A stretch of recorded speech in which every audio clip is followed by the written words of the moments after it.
Printing, is really taken off more on the consumer side as a hobbyist market. There has been some really interesting R&D experiments to make cells and build them from the ground up.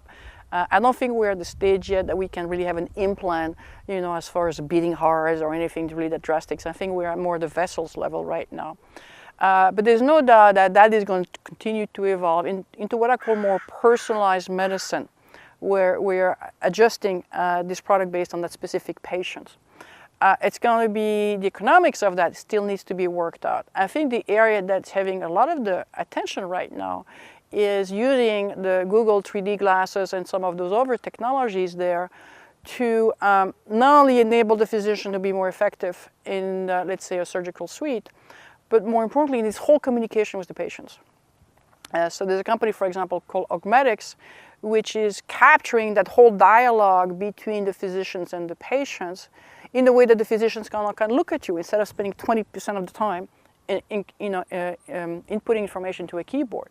And so what they're trying to do, and we have to see how effective that is that they have the Google Glass, there's somebody in another country there that hopefully has good English, that capture all the notes.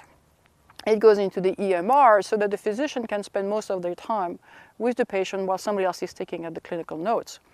And they have done some clinical trials that show that has huge impact on the effectiveness of the physician by allowing them to basically save a lot of time instead of typing into a keyboard. But also the patient really liked the fact that they had a one-on-one dialogue and much better eye contact. So those type of technologies are coming out. There's going to be massive pilots and experimentation, but the way we're going to communicate between the patients and the physician are going to change.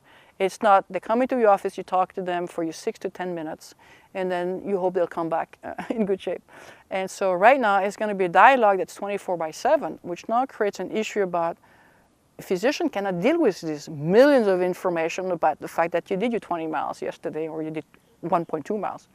And so there has to be an escalation of the data, there has to be some analytics, there has to be dashboard that makes it actionable, but more importantly, there has to be some carrots and incentives to get the people to change behavior, because ultimately that's what we're going to. So there's a lot of different startups taking all the pieces right now. We don't have one system that's all inclusive there, and that's what we're working on.